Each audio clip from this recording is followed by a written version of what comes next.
Hola, hola. Seguro que te ha sucedido que apagas la luz del pasillo y caminas hacia tu habitación en mitad de la noche, ¿verdad? Piensa en un segundo.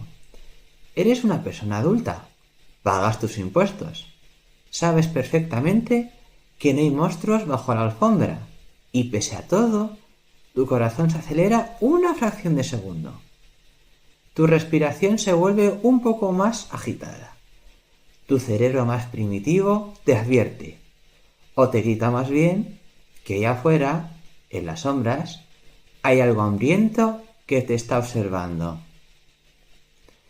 Este terror atávico, esa sensación irracional de ser una presa, es el material exacto del que están hechas las mejores historias de la humanidad.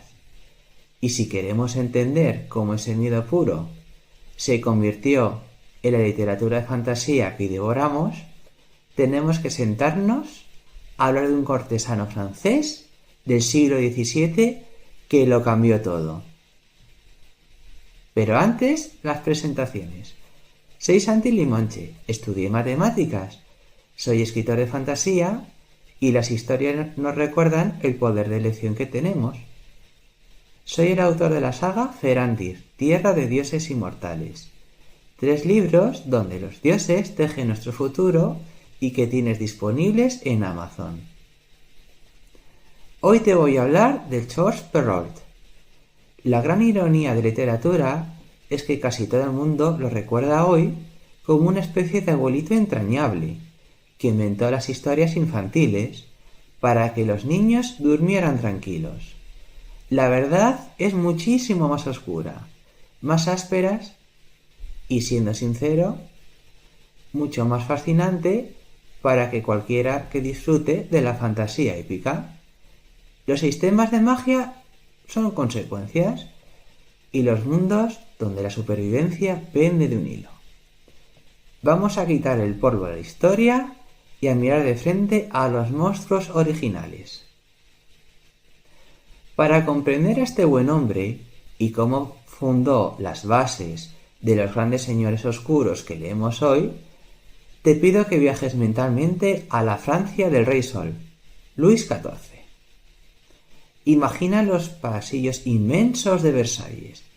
Imagina las pelucas empolvadas que pesan kilos, las sedas carísimas y los perfumes asfixiantes. Esos perfumes no eran solo por coquetería, estaban diseñados para enmascarar una falta de higiene absoluta, y el hedor de los pasillos donde los cortesanos hacían sus necesidades detrás de las cortinas. Era un mundo de belleza artificial y podredumbre oculta. Perrault no era un campesino, era un burgués acomodado, un burócrata cultural metido hasta el cuello en las intrigas palaciegas de su tiempo. Nadie podía haber adivinado que su mayor legado nacería de las voces de los más pobres. En 1697 publicó un volumen breve llamado Cuentos de antaño, o como se le conoce popularmente, Cuentos de Mamá Ganso. Lo que este autor logró fue un acto de alquimia narrativa, sin precedentes en la historia. Tomó las historias que las amas de cría, las sirvientas y las campesinas se contaban al calor del fuego durante las noches interminables y gélidas de invierno. Y déjame decirte algo, aquellas narraciones originales no tenían hadas madrinas sonrientes, ni canciones pegadizas. Eran relatos brutales, descarnados. Estaban plagados de canibalismo, mutilaciones y una violencia gráfica espantosa. Funcionaban como advertencias literales para sobrevivir en un mundo que no perdonaba la debilidad. Si salías del camino, morías. Si confiabas en un extraño, también morías. Perrault tomó este material inflamable y le quitó la sangre más escabrosa. Vistió a los protagonistas con ropajes de la nobleza, les añadió una moraleja en verso y los soltó en los elegantes salones de París.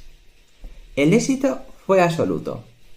Los nobles se fascinaron con estas historias porque, bajo todo ese barniz de seda y buenas maneras, el núcleo del terror primordial seguía latiendo con muchísima fuerza. Si nos paramos a destripar la experiencia humana que se oculta en estas páginas, nos damos cuenta de que Perrault estaba dibujando un mapa muy preciso de nuestras peores pesadillas. No escribía sobre trucos de magia baratos, escribía sobre la pura supervivencia. Fíjate en Caperucita Roja. Borra de tu mente la versión edulcorada que te han vendido desde la cuna, esa donde aparece un valiente leñador para abrirle la barriga al lobo y salvar a todo el mundo. En el texto original de Perrault, del siglo XVII, no hay cazador. El lobo engaña a la niña, se come a la abuela, invita a la joven a meterse en la cama con él y acto seguido la devora. Fin de la historia. El mensaje no podía ser más directo. Hay depredadores sociales allá afuera, a menudo disfrazados con palabras suaves y sonrisas encantadoras. Y si eres inocente, te van a destruir. Luego tenemos Barba Azul, un relato que a los amantes de la fantasía oscura os resultará familiar. Un noble inmensamente rico entrega a su joven esposa un manojo de llaves. Le dice que puede abrir cualquier puerta de su inmenso castillo, salvo una. Ella abre, obviamente, la pequeña puerta prohibida y descubre el suelo encharcado en sangre reseca, con los cadáveres de las esposas anteriores colgando de las paredes. ¿Sabes qué es lo más terrorífico de esta historia? Que Perrault no se la inventó de la nada. Los historiadores coinciden en que se basó en los crímenes reales de Gilles de Rais, un noble francés del siglo XV que luchó junto a Juana de Arco y que terminó siendo uno de los asesinos en serie más monstruosos de la historia de Europa. Perrault cogió el terror real, el de los periódicos de la época, y lo convirtió en leyenda. Y no podemos dejar atrás a Pulgarcito. Y aquí quiero hacer una pausa, porque a lo que leemos fantasía nos encantan las palabras. En esta historia aparece la figura del ogro. ¿Te has preguntado alguna vez de dónde viene esta palabra? Charles Perrault fue el principal responsable de popularizar el término ogro en francés, que luego pasó al español. Deriva directamente del latín orcus, que era el dios romano del inframundo, el devorador de los muertos.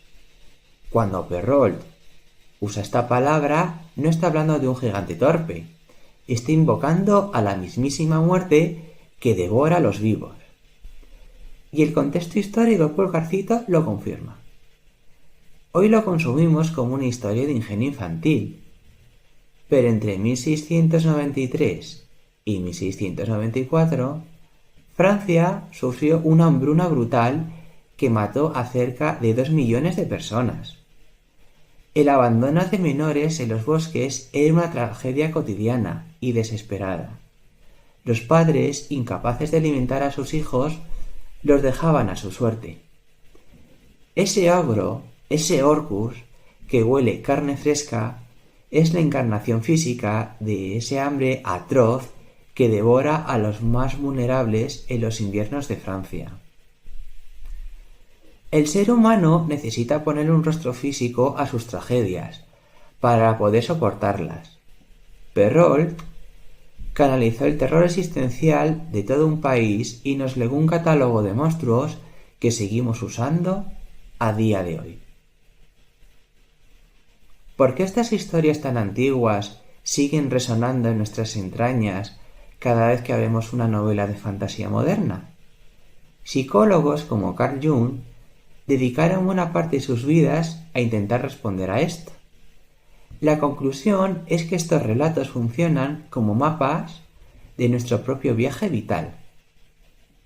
Cuando el héroe de una de estas historias entra en el bosque oscuro, está realizando un descanso hacia su propio inconsciente. Tiene que enfrentarse a sus sombras, pelear contra sus demonios internos, que tomará la forma de lobos, brujas o señores de la guerra, para poder renacer transformado. Nadie sale del bosque siendo la misma persona que entró. Cuando leo y cuando escribo, pienso muchísimo en estas estructuras. La fantasía épica no consiste en inventar nombres impronunciables llenos de apóstrofes, ni en dibujar mapas con montañas en los bordes del pergamino. Ojalá fuera algo tan sencillo. La literatura fantástica consiste en usar un lenguaje cargado de símbolos para hablar de lo que verdaderamente nos rompe por dentro. En mis propias novelas, cuando describo a los dioses o la fragilidad de los mortales en Ferantir, no estoy hablando únicamente de corrupción o destinos cruzados. Intento capturar ese mismo pánico a la intemperie, esa misma vulnerabilidad de la que habla Perrault. La fantasía funciona como un cristal de aumento, un espejo trucado que nos devuelve el reflejo exacto de nuestras debilidades. La lección más grande que la fantasía hereda de estos cuentos originales es que la magia siempre cobra un peaje altísimo y que los bosques nunca te garantizan un camino seguro. Los grandes tiranos oscuros de literatura fantástica contemporánea son herederos directos del lobo feroz. Son la representación del poder ejercido sin compasión.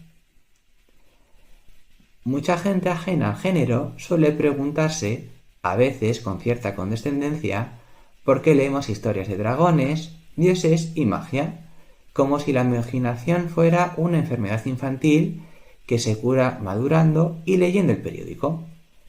Cuando escucho eso, sonrío y recuerdo los clásicos. La realidad diaria es aplastante, rutinaria y a veces profundamente injusta.